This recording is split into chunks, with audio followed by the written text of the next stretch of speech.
प्रथमतः मी सुनील सर यांना खूप शुभेच्छा देतो. 1.5 मिनिटामध्ये बोलायचं म्हटलं तर अवघड आहे, कारण मी कोल्हापूरहून यायला मला कमीत कमी 4 तास लागलं आणि 1.5 मिनिटात कसं बोलायचं. तरीसुद्धा एक उदाहरण सांगतो तुम्हाला मी. उदाहरण म्हणजे काय, एक वेल असतो आणि तो वेल काय करतो, प्रत्येक झाडावर जातो आणि प्रत्येकालाच व्यापून घेतो ना, बरोबर आहे का. तसाच वेल आमच्या आयुष्यामध्ये तो आणला म्हणजे कल्याणकर साहेबांनी, व्यंकटेश कल्याणकर साहेबांनी. पुस्तकाचं आमचं प्रकाशन होतं आणि त्याच पुस्तकं प्रकाशनला सुनील सर आमचे मित्र माझे पुस्तक प्रकाशनला स्वतः आले होते.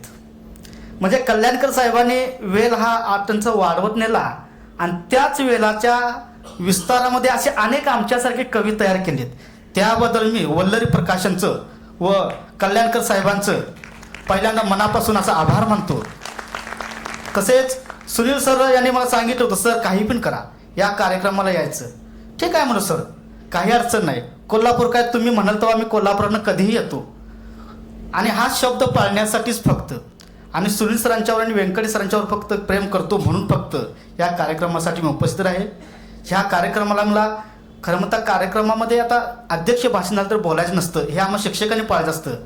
पण माणसासाठी आणि प्रेमासाठी माणूस काय पण करतो, बरोबर आहे का. त्यासाठी मी सर्वांची मी काय करतो, क्षमा मागतो आणि संयोजकांनी बोलायला संधी दिल्याबद्दल त्यांचा आभार म्हणून माझं 1.5 मिनिटाचं भाषण थांबवतो. जय हिंद, जय महाराष्ट्र.